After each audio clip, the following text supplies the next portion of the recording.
आज आइए हम स्वर्गीय माता की आवाज उपदेश शीर्षक के साथ परमेश्वर के वचन का अध्ययन करें। हमने सीखा है कि इस पृथ्वी की वस्तुएं स्वर्ग की वस्तुओं का प्रतिरूप और छाया है। जब बच्चे गर्भ में होते हैं तब वे दूसरों की आवाजों के बीच अपनी माता की आवाज को पहचान सकते हैं। वैज्ञानिकों ने कई प्रयोगों के द्वारा इसकी पुष्टि की है।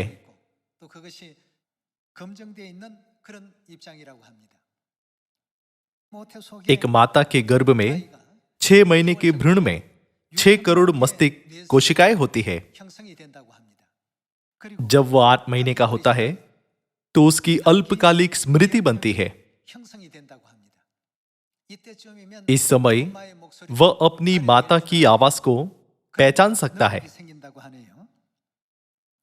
अपनी माता के गर्भ में वह सबसे अधिक अपनी माता की धड़कन सुनता है। चूंकि सभी लोगों के पास दिल होता है, इसलिए मुझे लगता है कि आप जान सकते हैं कि दिल की धड़कन कैसे सुनाई देती है। कुछ समय पहले डॉक्टर एल्बर्ट लिली ने एक प्रयोग किया था। उन्होंने एक मेट्रोनोम नामक उपकरण का उपयोग किया। इसका उपयोग धड़कनों की संख्या को मापने के लिए किया जाता है। उन्होंने इसे लोगों को दिया और उन्हें धड़कनों की उस अंतराल पर लगाने के लिए कहा जो उन्हें सबसे ज्यादा पसंद है। दिलचस्प बात यह है कि जिस अंतराल पर वो लगाया गया था वह प्रति मिनट 50 और 90 धड़कनों के बीच का अंतराल था। यह धड़कन लगभग एक माता के दिल की धड़कन की गति के समान थी। यहां तक कि लोगों के बड़े हो जाने पर भी उन्हें अपनी माता की धड़कन सुनना सबसे ज्यादा पसंद होता है। अब से हमें सामरिया और पृथ्वी के छोर तक माता की आवाज को सुनाने में सक्षम होना चाहिए। सेठ पॉलक नामक एक मनोवैज्ञानिक द्वारा किया गया एक और प्रयोग है। माता की आवाज कितनी शक्तिशाली होती है। उन्होंने कक्षा 1 से 5 तक की प्राथमिक विद्यालय की महिला छात्रों के एक समूह को गणित का एक बहुत ही कठिन प्रश्न दिया। उन्होंने इस गणित के प्रश्न को हल करने की कोशिश में तनाव महसूस किया। फिर उन्होंने उन्हें 3 समूह में विभाजित किया। पहले समूह ने अपनी माताओं के साथ 15 मिनट तक आमने सामने बात की। दूसरे समूह ने केवल 15 मिनट तक फोन पर अपनी माताओं की आवाज सुनी। फिर उन्होंने 60 मिनट तक एक फिल्म देखी।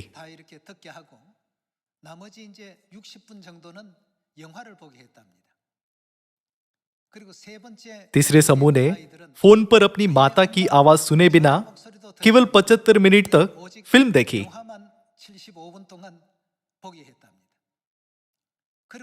इसके बाद डॉक्टर ने बच्चों के शरीर में हार्मोनल प्रतिक्रियाओं को देखा। जब लोग तनाव से गुजरते हैं तो कोर्टिसोल नामक हार्मोन निकलता है। तीसरे समूह के बच्चों ने सबसे अधिक मात्रा में कोर्टिसोल का उत्पादन किया।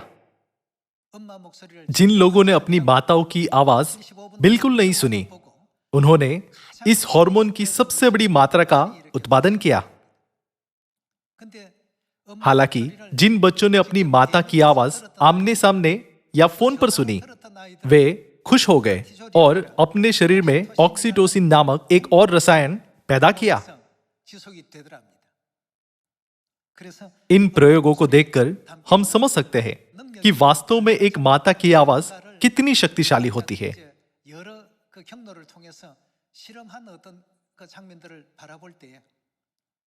2000 साल पहले यह केवल पिता की आवाज थी, जिन्होंने घोषणा की, जो कोई प्यासा हो वह मेरे पास आए और पिए। पवित्र आत्मा के युग में पिता परमेश्वर के साथ कौन प्रकट हुआ? अब वह युग है जब माता परमेश्वर की आवाज भी घोषणा करती है, जो कोई प्यासा हो वह मेरे पास आए और पिए। बच्चों पर किए गए प्रयोग में अपनी माताओं की आवाज सुनने के सिर्फ 15 मिनट के बाद ऑक्सीटोसिन, हैप्पी हार्मोन जारी किया गया था।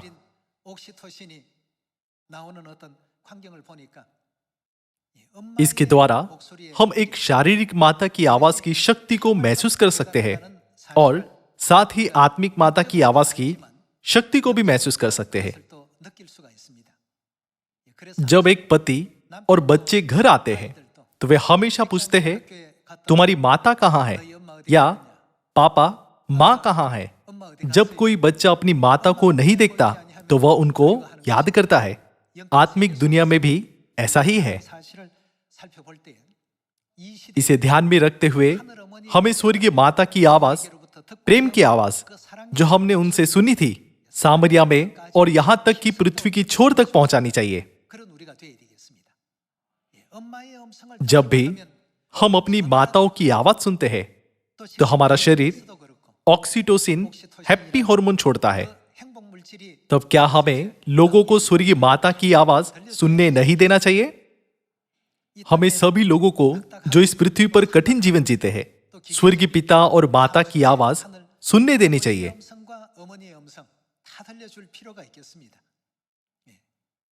इस युग में पिता परमेश्वर ने स्वर्गीय माता के बारे में यह कहते हुए गवाही दी, एलीशा ने एलिया का पालन किया, यहोशू ने मूसा का पालन किया, पतरस ने यीशु का पालन किया और मैं माता का पालन करता हूं।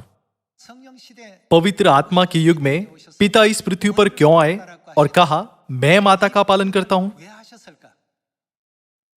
स्वर्गीय संतानों के लिए जिन्हें इस पृथ्वी पर गिरा दिया गया था, सबसे महत्वपूर्ण और आनंदमय ध्वनि हमारी माता की आवाज है। हमें यह कभी नहीं भूलना चाहिए।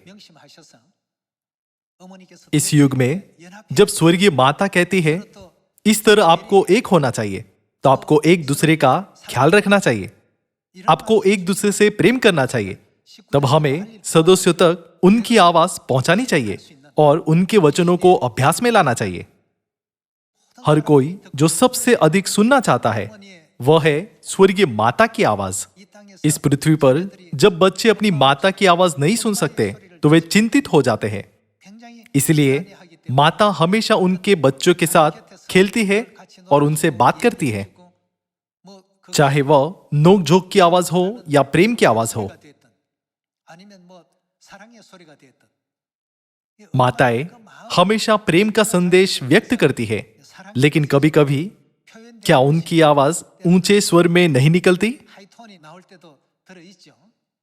फिर भी माताएं हमेशा अपनी संतानों के सुखद भविष्य की कामना करती है। इसीलिए संतानों को हमेशा अपनी माता की आवाज याद आती है। जब आप अपने घर लौटे तो कृपया अपने बच्चों के साथ अक्सर परमेश्वर और स्वर्ग के राज्य के बारे में बात करें। मुझे विश्वास है कि ऐसी यादें रखने से वे सुसमाचार के सेवक बनेंगे। जैसे एक शारीरिक माता की आवाज में ऐसी शक्ति होती है, वैसी ही हमारी आत्मिक माता की आवाज में भी ऐसी ही शक्ति होती है। आइए हम प्रकाशित वाक्य अध्याय 22 खोलें और माता की आवाज की शक्ति पर एक नजर डालें। आइए हम प्रकाशित वाक्य की पुस्तक अध्याय 22 वचन 17 देखें। अध्याय 22 आयत 17 में यह कहता है, आत्मा और आत्मा के साथ और कौन बोल रहा है? जैसा कि आप जानते हैं, आत्मा पिता परमेश्वर है जो परमेश्वर का नर स्वरूप है ना? चूंकि दुल्हन पिता परमेश्वर की पत्नी है तो वह हमारे लिए कौन है? वह माता परमेश्वर है। पिता और माता कहती है आ। अपनी संतानों के भविष्य में खुशी लाने के लिए वे कहते हैं आ, और सुनने वाला भी कहे आ। जो प्यासा हो वह आए और जो कोई चाहे वह जीवन का जल सेत ले। हमारे लिए स्वर्गीय माता की आवाज एक ऐसी आवाज है जिसे हम कभी नहीं भूलेंगे। जब हम सियोन में आते हैं जहां पिता और माता हमें आमंत्रित करते हैं, तो हम अनंत जीवन, स्वर्ग की आशीषें और पापों की क्षमा प्राप्त कर सकते हैं। स्वर्गीय पिता और स्वर्गीय माता ने पहले से ही उन लाखों आशीषों और आनंदों को तैयार किया है, जिनसे स्वर्ग के राज्य के स्वर्गदूत भी ईर्ष्या करते हैं। यूहन्ना अध्याय 7 आयत 37 में भी यही दृश्य दिखाई देता है। उस समय किसने आकर यह कहा? झोपड़ियों के पर्व के अंतिम दिन पर पिता ने कहा, जो कोई प्यासा हो वह मेरे पास आए और पिए। पवित्र आत्मा के युग में कौन उनके साथ घोषणा कर रहा है?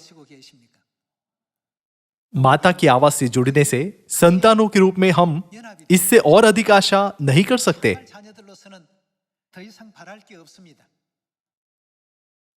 क्योंकि अब हम माता की आवाज सुन सकते हैं, तो ऑक्सीटोसिन, खुशी का हार्मोन, हमारे अंदर हर उस पल के लिए होता है जब हम उनके साथ होते हैं।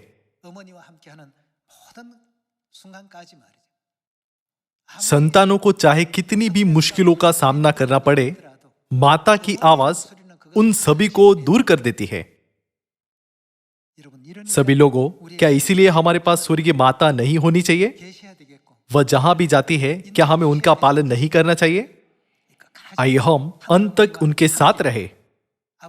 हमें एक बार फिर पिता के इन वचनों को मैं माता का पालन करता हूं अपने हृदयों पर अंकित करना चाहिए, ताकि हम सदा के लिए माता के साथ रह सके।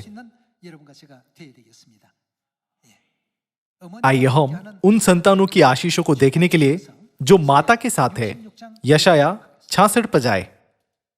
आइए हम यशाया अध्याय 66 आयत 10 पढ़े। अध्याय 66 आयत 10। हे यरूशलेम से सब प्रेम रखने वालों।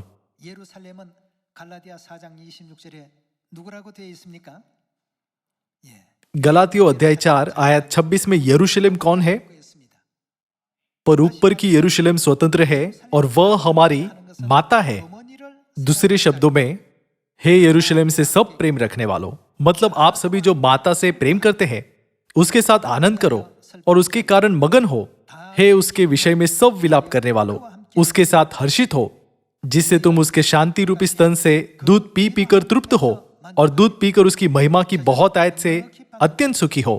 क्योंकि यहोवा यो कहता है, देखो मैं उसकी और शांति को नदी के समान और जाति जाति के धन को नदी की बाढ़ के समान बहा दूंगा, और तुम उससे पियोगे, तुम उसकी गोद में उठाए जाओगे और उसके घुटने पर कुदाए जाओगे।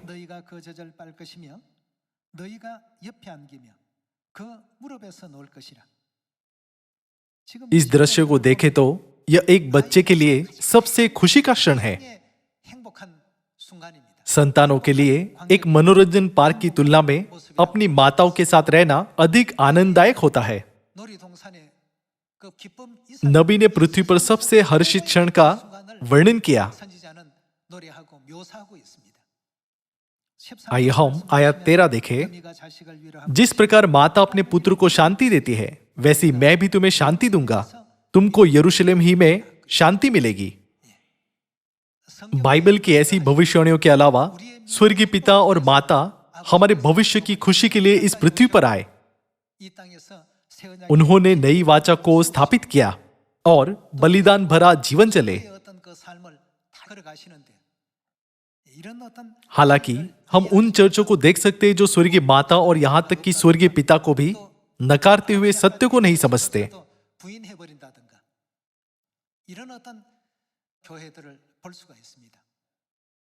हमें हमेशा पिता और माता के मार्ग का सही तरह से पालन करना चाहिए और उस महिमा के मार्ग पर चलना चाहिए जो उन्होंने हमारे लिए खोला है। इसीलिए हम जिस मार्ग पर चल रहे हैं वह सकरा है। यह बहुत अच्छा होगा यदि दुनिया के सभी लोगों द्वारा इस मार्ग को स्वीकार किया जा सके। लेकिन जब यीशु ने इस युग के बारे में भविष्यवाणी की, तो उन्होंने कहा, फाटक इतना सकरा है कि थोड़े ही लोग इसे पाते हैं। भले ही हम थोड़े हैं, लेकिन क्या हमें स्वर्गीय माता के साथ चलते हुए भविष्यवाणी के अनुसार नहीं जीना चाहिए? माता की आवाज वह आवाज है जो कहती है, जो प्यासा है वह आए और पिए। हमें उनकी आवाज को सही तरह से सुनना चाहिए। संतानों को खुश करने के लिए एक माता की आवाज पूरी तरह से आवश्यक है। इसी कारण से नबी यशायाह ने कहा, जो यरूशलेम से प्रेम रखते हैं उन्हें बड़ी शांति मिलेगी। यशायाह नबी ने यशायाह अध्याय 66 आयत 10 से 13 में गाते हुए सबसे खुशी के क्षण को दर्ज किया, जिसे हम एक संतान के रूप में अनुभव कर सकते हैं। आइए हम यूहन्ना अध्याय 10 पर जाए। आइए हम यूहन्ना अध्याय 10 आयत 25 पढ़े। यीशु ने उन्हें उत्तर दिया, मैंने तुमसे कह दिया, पर तुम विश्वास करते ही नहीं। जो काम मैं अपने पिता के नाम से करता हूं वे ही मेरे गवाह है, परंतु तुम इसलिए विश्वास नहीं करते क्योंकि मेरी भेड़ों में से नहीं हो। मेरी भेड़ें वे क्या करती है? मेरा शब्द सुनती है। स्वर्गीय परिवार के सदस्यों के पास पिता की आवाज और माता की आवाज दोनों को सुनने के लिए कान होते हैं। मेरी भेड़ें मेरा शब्द सुनती है, मैं उन्हें जानता हूं और वे मेरे पीछे पीछे चलती है। मैं उन्हें अनंत जीवन देता हूं, वे कभी नष्ट न होगी और कोई उन्हें मेरे हाथ से छीन न लेगा। इस आयत के द्वारा हम देख सकते हैं कि पिता की आवाज भी वास्तव में हमारे लिए बहुमूल्य है। इसके अलावा एक बच्चे के लिए सबसे शांतिपूर्ण समय वह होता है जब वह गर्भ में अपनी माता की आवाज और उनके दिल की धड़कन सुनता है।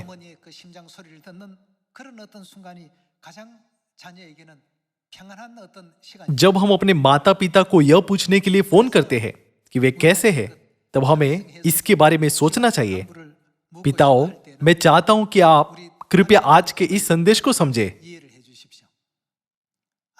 जब पिता फोन कॉल का जवाब देते हैं तो हम यह सोचकर थोड़ा घबरा जाते हैं, मुझे क्या कहना चाहिए। लेकिन हम अपनी माताओं के साथ आराम से बात करते हैं, है ना? बेशक ऐसे लोग भी हैं जो अपने पिता से घबराते नहीं हैं, लेकिन सामान्य तौर पर माताओं को फोन करने से संतानों को अधिक शांति मिलती है, क्योंकि उन्होंने गर्भ में अपनी माताओं की आवाज और दिल की धड़कन को लगातार सुना है। वैज्ञानिक यही कहते हैं, इसलिए हम केवल उनके निष्कर्षों का उल्लेख कर सकते हैं। इसे अजीब मत समझो। संतानों के लिए माता की आवाज, पिता की आवाज दोनों जरूरी है। इसलिए यूहन्ना 10 में लिखा है, मेरी भेड़ निश्चय ही मेरा शब्द जानती है।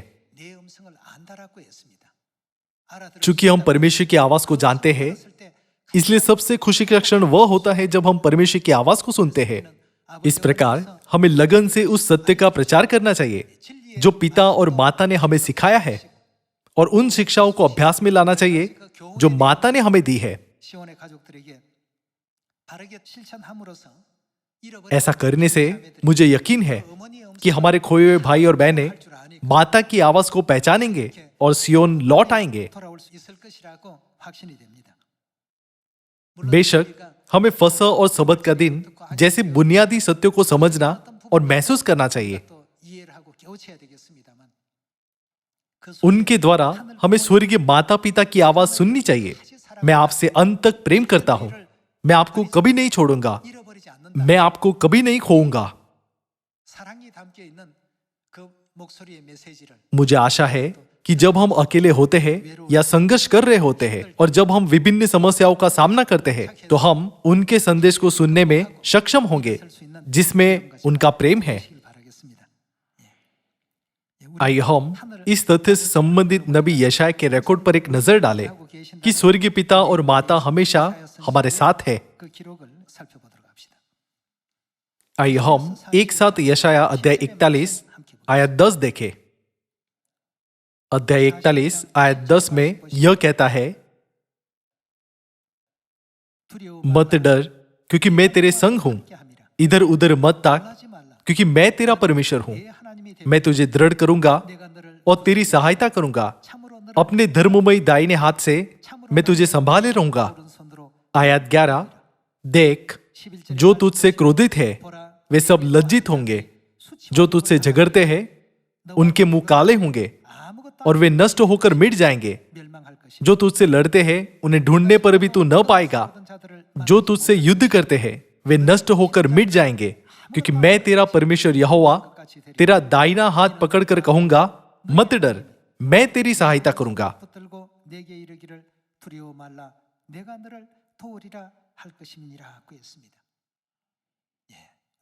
परमेश्वर हमारे आत्मिक माता पिता है। वे हमारे पिता और माता है। जब हम पिता और माता की आवाज सुनते हैं जो कहते हैं मत डर, तो हम बहुत साहस पा सकते हैं, है ना? मैं तुम्हारी मदद करूंगा, मैं तुम्हारे साथ रहूंगा। जो लोग तुझसे झगड़ते हैं वे नष्ट होकर मिट जाएंगे। आइए हम अध्याय 43 पर जाए। यशाया अध्याय 43 आयत 1 में यह कहता है, हे इज़राइल, तेरा रचने वाला और हे याकूब, तेरा सृजनहार यहोवा अब यो कहता है, मत डर, क्योंकि मैंने तुझे छुड़ा लिया है।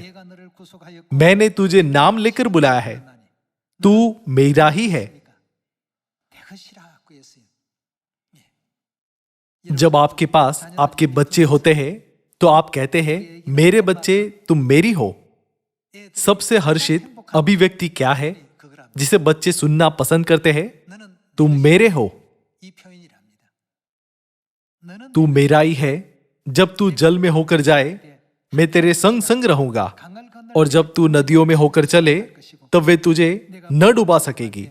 जब तू आग में चले तब तुझे आँच न लगेगी और उसकी लौ तुझे न जला सकेगी, क्योंकि मैं यहोवा तेरा परमेश्वर हूं, इज़राइल का पवित्र मैं तेरा उद्धार करता हूं। तेरी छुड़ौती में मैं मिस्र को और तेरे बदले कुश और सबा को देता हूं। हम परमेश्वर की दृष्टि में क्या है? मेरी दृष्टि में तो अनमोल और प्रतिनिष्ठित ठहरा है। परमेश्वर हमारे माता पिता है। माता पिता के लिए उनके बच्चों का मूल्य अवर्णनीय है। क्या बच्चों की कोई कहानी नहीं है जो दिखाती है कि बच्चे अपने माता पिता के लिए कितने अनमोल हैं? एक बार एक गरीब जोड़ा था जिनके 5 बच्चे थे। वे किसी के घर में नौकरों के रूप में रहते थे।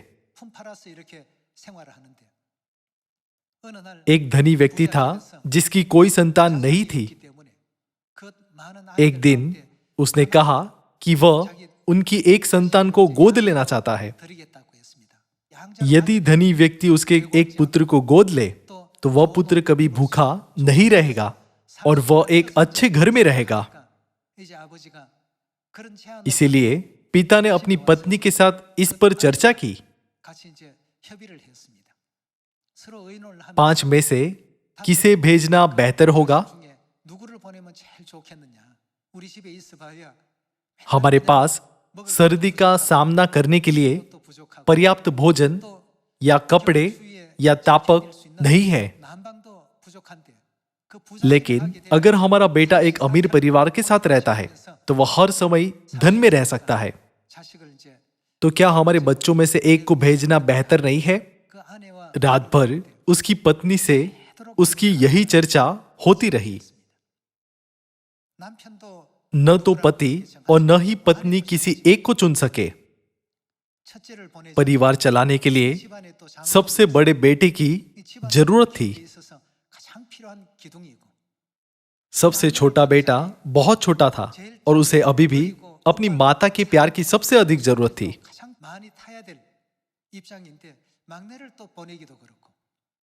तीसरा बेटा बहुत कमजोर था, इसलिए उसे अपने पिता और माता की देखभाल की जरूरत थी।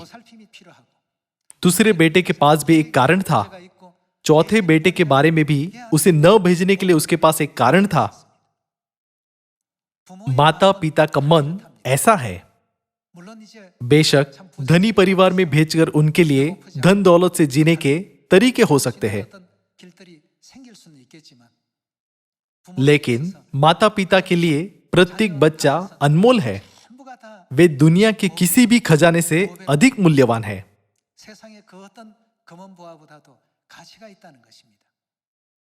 परमेश्वर हमें उसी तरह से देखते हैं। स्वर्ग में पाप करने और इस पृथ्वी पर आने के बाद हमने कुछ भी धर्मी कार्य नहीं किया है और हमारे पास कोई भी विशेष प्रतिभा नहीं है, फिर भी परमेश्वर हमें बहुमूल्य समझते हैं।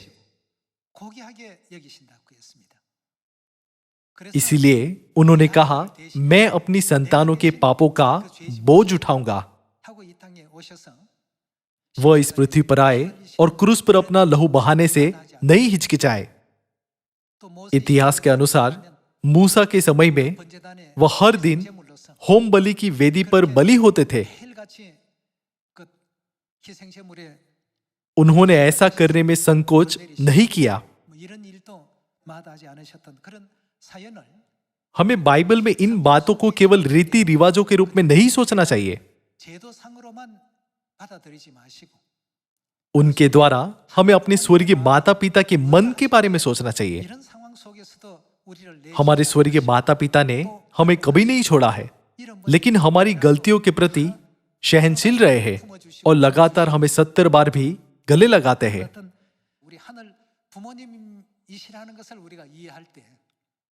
आइए हम स्वर्गीय संतान बने जो पिता और माता के मार्ग पर चल सकती है।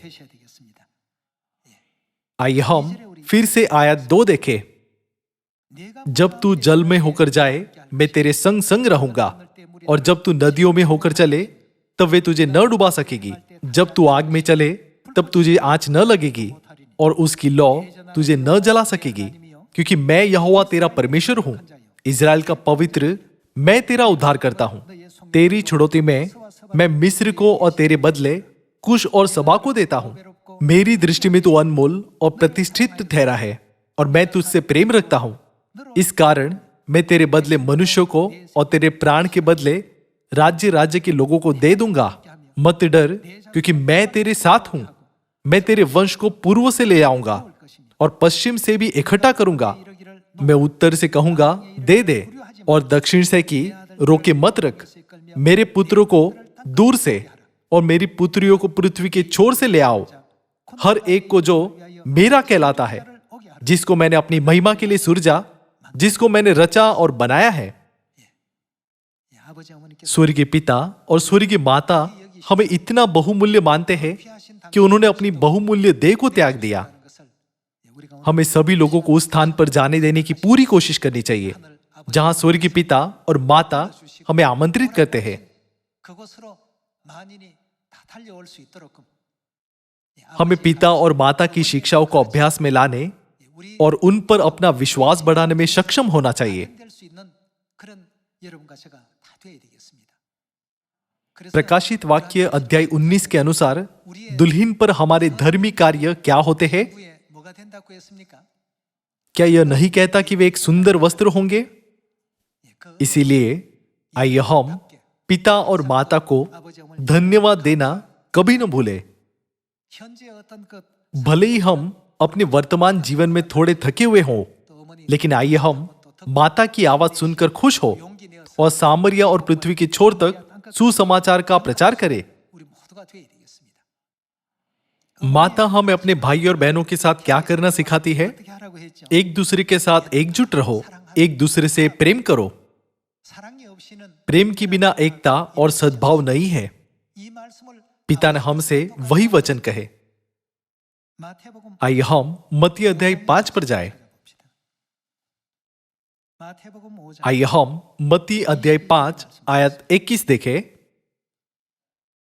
तुम सुन चुके हो कि पूर्व काल के लोगों से कहा गया था कि हत्या न करना, और जो कोई हत्या करेगा वह कचहरी में दंड के योग्य होगा। परंतु मैं तुमसे यह कहता हूं कि जो कोई अपने भाई पर क्रोध करेगा वह कचहरी में दंड के योग्य होगा। यह किसने कहा? यह वह दृश्य है जहां मत्ती ने यीशु के वचनों को, अर्थात हमारे पिता के वचनों को जो शरीर में इस पृथ्वी पर आए थे, दर्ज किया। आइए हम फिर से आयत 22 देखें।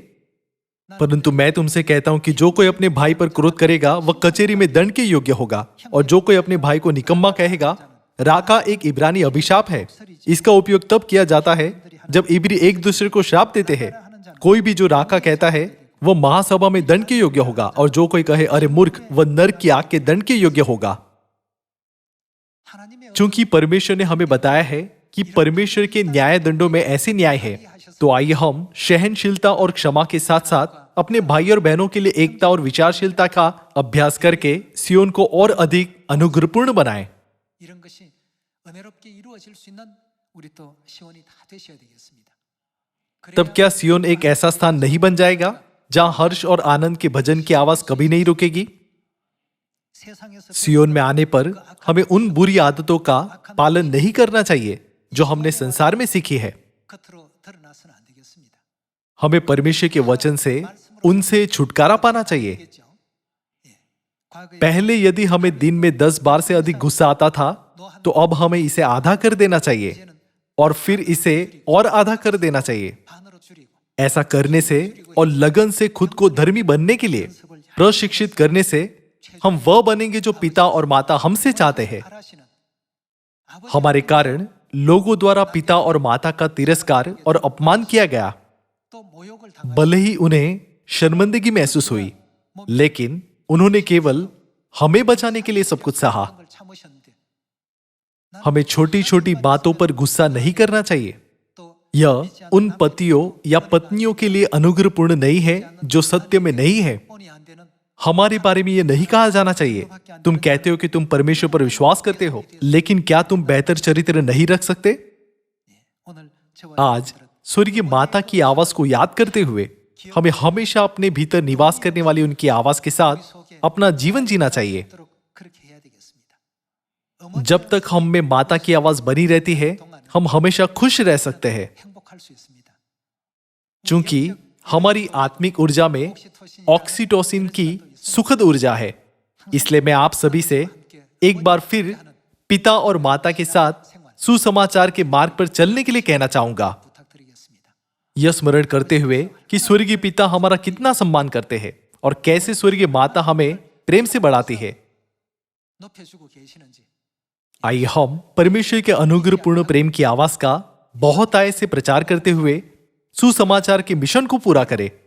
사랑의 음성을 많이 전할 수 있는 इसके द्वारा मैं इस उपदेश को समाप्त करना चाहूंगा।